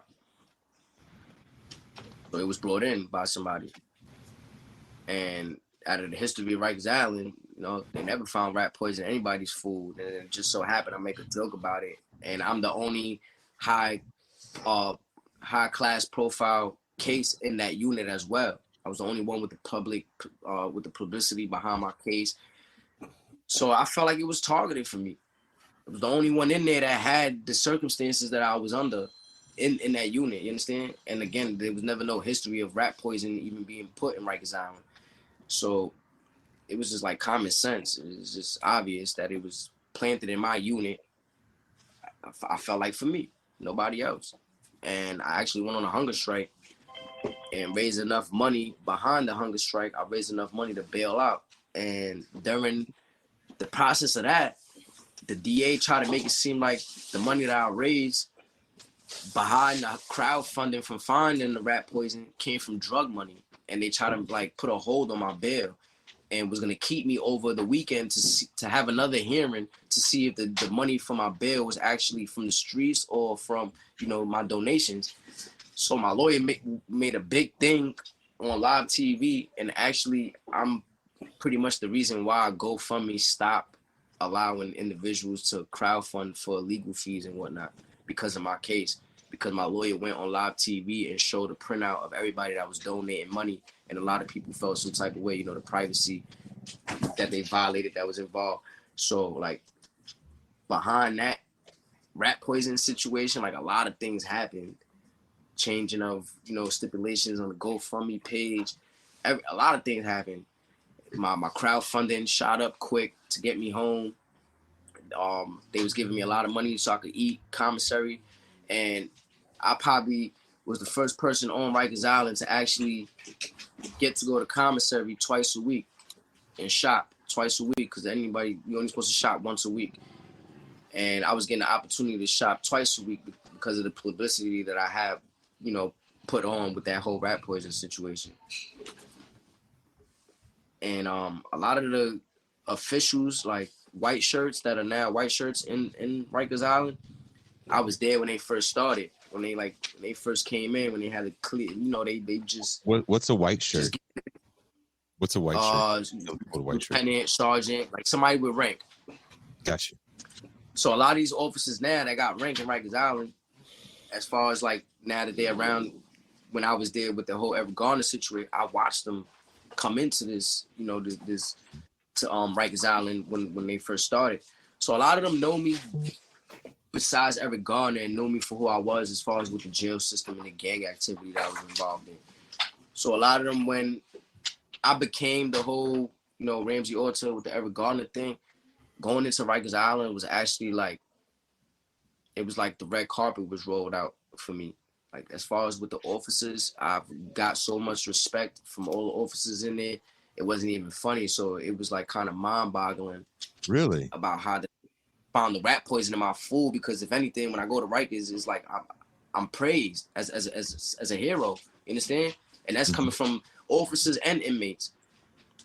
I didn't really start dealing with officers and their bullshit until I got up north, dealing with them crackers, where it's really fucked up there and racist. Like, so it was just, that's how I knew like my situation was real, and it's bigger than the people that was around me, the officers around me, the administration around me. It was bigger than that.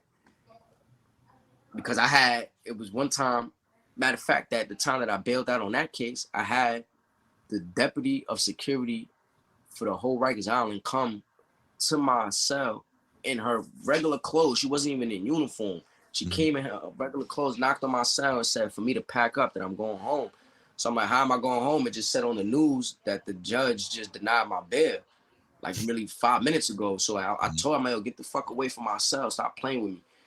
And she's like, Mr. Orta, pack your shit. You're going home. Like, you got me here. You got people calling Rikers Island, flooding the phones, talking about if they don't release you, they're going to come march across the bridge for you. Wow. That's what actually got me home. Rikers Island uplifted that hold, and they got me out of there. She drove me in her personal car across the bridge. And then next thing I know, I bumped into my aunt and my mom with Channel 11 at the time.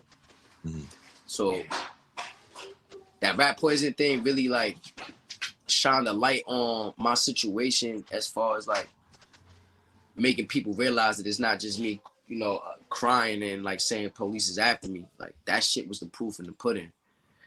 Mm-hmm. One question I got is, and you kind of even were talking about, is like your frustration with living in New York. Is there anything the NYPD can do? Is there anything like the New York government can do? Like we sprinkle some magic dust and you get to choose what happens. As far as with what? What would they have to do in order for you to feel safe in like your own community and moving around? What would for me to feel safe in this, honestly, is for me not to be here, because I just have I have a problem with authority. I can't, since a child, I don't like being told what to do, especially if you're not my parents.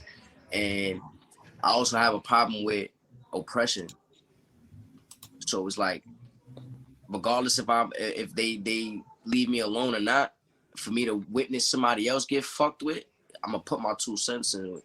And like that, I built a name for myself in jail based off of that as well. Like, I'm small, I'm little. I told you earlier, I had a Napoleon complex. So I was always the one to, stand up for people that wouldn't stand up for themselves. And having that mentality and that attitude now, I don't think it's nothing that they could give me to make me feel safe. I don't like them. I never will. I try not to use them as far as like when I'm dealing with my own situations. There's nothing in this world that can make me feel safe around them. I don't care if they put me in 5-star security, some type of, it doesn't matter. I'm not gonna feel safe. I never will, only because before Eric Garner, I was dealing with police. So it's not like I just started dealing with police because I filmed the video. Now I've been dealing with these people before. My family, pretty much my family's been dealing with police before I was even born. Like I found out maybe 3 years ago that my grandfather was in the shootout with the feds. My house was constantly being raided by police before I was even born. So it's like my family, that goes back to the pipeline, the prison, the pipeline between preschool and prison, because my family, I could say, was really one of those families that for generations was targeted by police. And I can't put the blame solely always on police. I could put half of that blame on my family as well for not want to break that curse, which I'm trying to do, you understand? So it's like, I kind of agree with my family, and they kind of gave up. It was like, fuck it, this is our life. This is what we're going to stay subject to. We're going to live in the projects for our rest of our lives. We're going to keep this, the street stigma on us. I felt like I was better than that.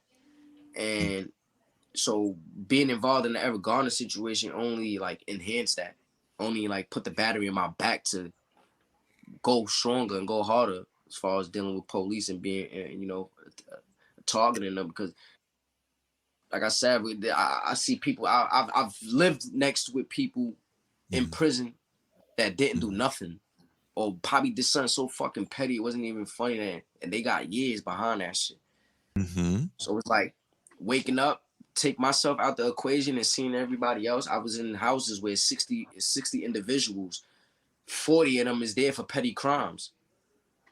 I'm talking about getting sentenced for 3, 4, 5 years for jumping a turnstile. Or I know my man's just came home from doing 5 years for getting caught with a half a pound in his car. Now the weed is legal, so it's like you just did 5 years of your life for nothing for the same shit that now you can go and buy from the corner store now. So it's like, see that? That's what's in touring one of the promoters. We were in Walla Walla, somewhere up north in Washington, somewhere where there's just no colored people, and Washington doesn't have a lot to begin with outside of the Seahawks.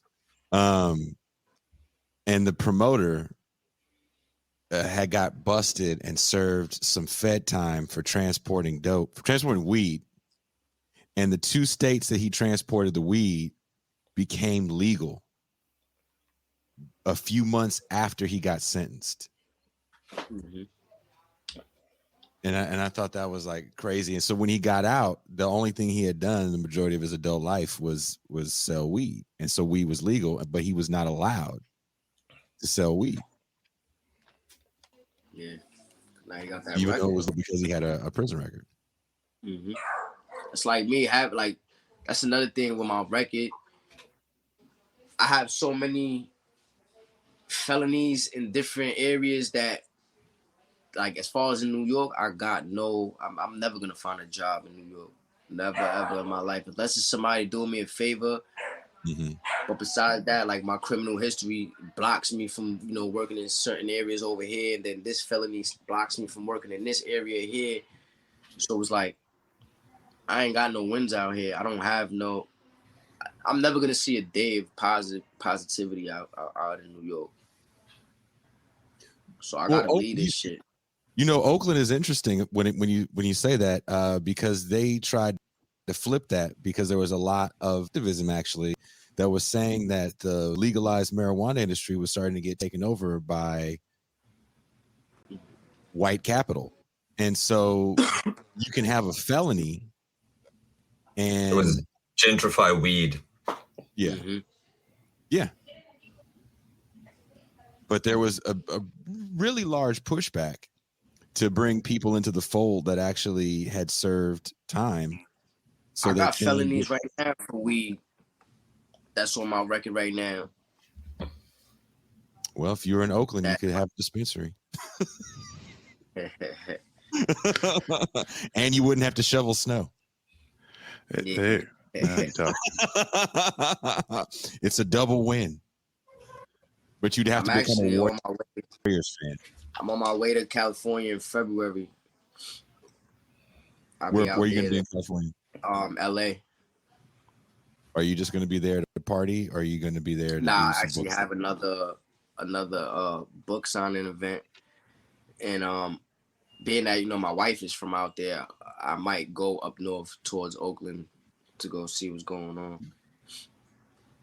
Well, yeah, I guess it too could, if you just want to even like tell us like a little bit more what you got going on. What's for the next year. You got the book coming out. Today's a big book release. What's going on with Ramsey? How much for one of them dogs? You look cute. The dogs actually sold out. I just I had a litter. I sold all the puppies. The American Bullies, the ABKC show dogs. Like I said, I sold the litter I just had. My next litter probably ain't gonna happen until the end of next year, maybe. And so I'm really, as of right now in my life, I just got off of parole yesterday. I maxed out on New York State parole yesterday. So kind of lifted a lot of weight off my shoulders. Like, now I could move around and start, getting my life together, because parole was just a whole nother battle I was dealing with. Like, parole, I just was finna telling you I was looking for a place to stay. Like, they knew I was homeless on the street, sleeping in cars and whatnot. And I'm on parole, so you're supposed to have a stable address, address for them to come and check up on me and whatnot. They didn't even care that I was in the street, like, with my dogs. They didn't care that I was leaving the state to other states to stay in people's houses at the time. Like, parole was just trying to jam me up left and right since the minute I came home. And so, like, I'm glad that I got the, finally maxed out yesterday. Completely done with that shit. And now I'm about to get on the road and start my activism. Actually, I got a few ideas and projects of my own that I'm about to start working on. I have a project that I'm working on with Time Magazine, well, the editor of Time Magazine, we're not sure yet if Time Magazine is going to fund it or if he's going to fund it himself. But I got that going on. Got this book release going on, so I should be on the road traveling, doing that. And my main focus right now is actually like getting my peace. Honestly, like I've been on a fucking roller coaster the last probably since I was born, and it got more intense since 2014. So like, I'm just trying to live at peace right now. I got my dogs. That's one thing that I'm really focusing on. I'm an up and coming breeder. You know, I've been breeding dogs since 2010, but these two here are actually going to be the foundation of my actual kennel. So right now, I'm actually looking for a place to, you know, build this kennel on, this space to build a kennel with, and partner up with my dad. Cause my dad, he's running a gun business, cleaning and repairing and, you know, customizing guns and whatnot. So I'm gonna help him with that. And like I told him, I'm actually right now, I just want to be on the road. I want to be on the road and do a lot of stay in the activism scene. And one of my projects, my big projects, was gonna be, you know, I got a whole bunch of fan mail the whole time I was up north, from the United States, outside the United States. So I want to do like it's going to be a two-part documentary. The first part is going to be me basically, I want to have a map of the United States, and I'm going to pinpoint everybody that wrote me and what city they came from. And I'm going to try to, like, you know, do a road trip and hit every single person that wrote me and, you know, pop up on them on some surprise shit. Like, you know, you people took the time out your life to write me and didn't even know me. So now I'm gonna take the time out of my life to, you know, travel to come actually knock on your door firsthand, give you the thanks that you know, all the support that you kept me alive and strong to do the 4 years, like, and actually help them with whatever community issues they have in their cities. So I guess like I said, I'm gonna be on a road trip, just knocking on people's doors, all the people that have supported me and helping them in their community, whatever issues they have, and, you know, filming at the same time. So that's going to be my first part. Then the second part is obviously going to be overseas and hollering at people that was writing me from overseas. Because I got a lot of people to this day in Brazil, in Australia, in New Zealand, pretty much damn near everywhere there's police activity going on heavy. They want me out there. They want me to film. They want me to, you know, speak my story and tell my story. And, like, pretty much parole was stopping that all. So now that I'm done, I guess I'm right back to being an activist.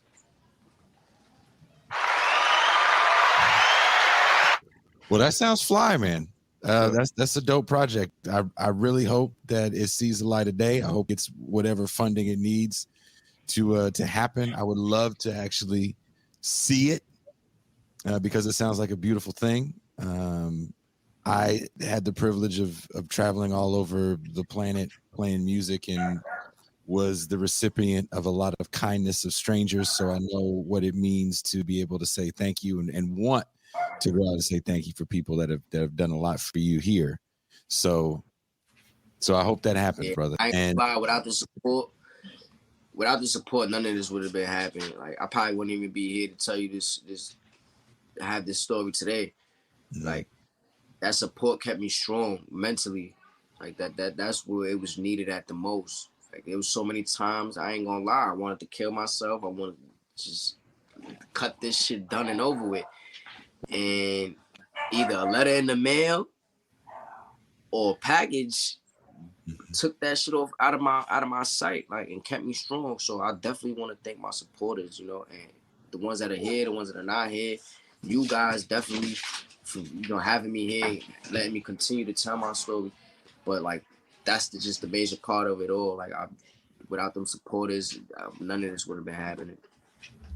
Well, this you got a home here, brother. So if you ever got anything you want to promote or anything you want to say, we might just want to bring you on to join the chitter chatter that happens, especially on our Saturdays, which we call it the free show because we go for a little longer on Saturdays. Okay. You are more than welcome.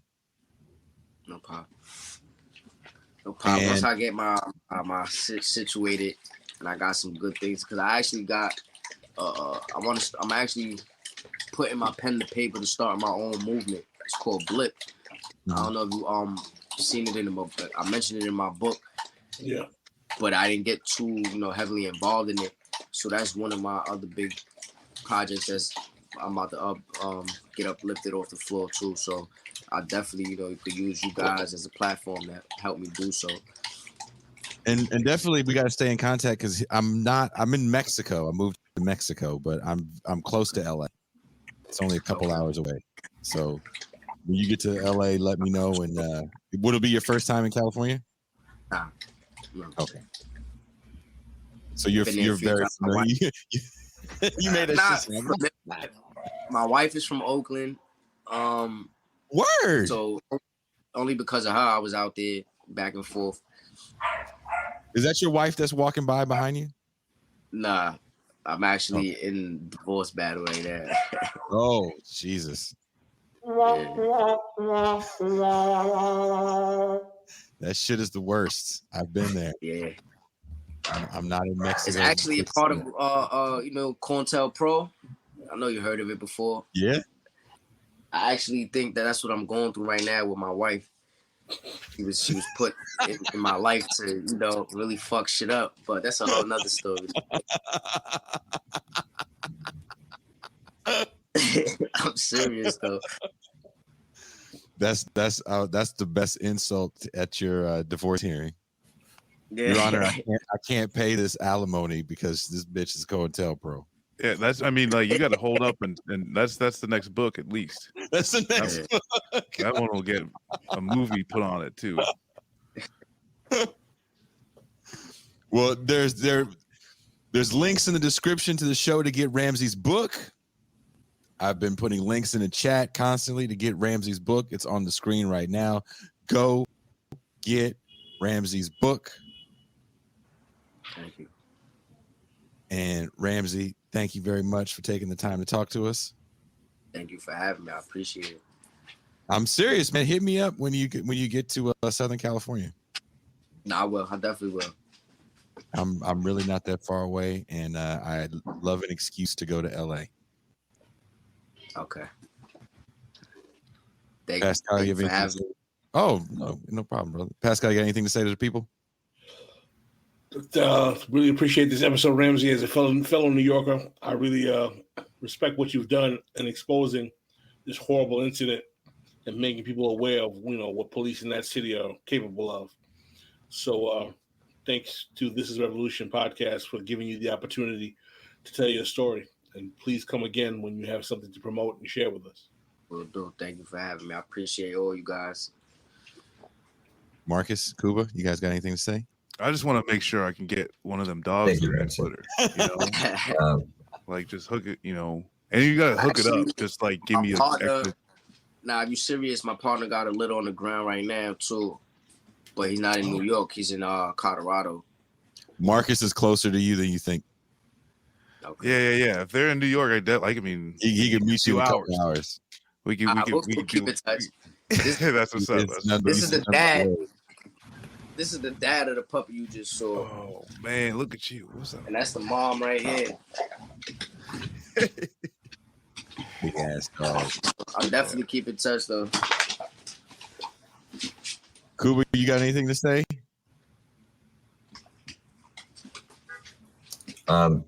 Just thank you for coming on today. Congratulations on getting the book out. And I'm really looking forward to some of the other projects that you mentioned, especially you connecting with the people who wrote you. I think that's a great way to take that prison time and make something good out of it. Yeah, I definitely, out of all my times of going in and out of jail, them 4 years, I actually sat my eyes down and utilized it for the right way. And mostly because of them supporters kept me like that. So again, I just want to thank all my supporters. Without you guys, I probably don't have no strength to do this. Well, thank you everybody that's watching the show. like I said, there's links in the chat. There's links in the description. There's links on the screen to go buy Ramsey's book. I want to get a report from the editor that a bunch of copies were sold today. And on that note, we are out with the new cartoons for 2022. Oh, and I should also remind everybody to go to the work and watch Pascal and I's interview with Adolph Reed Jr. When identity becomes prison.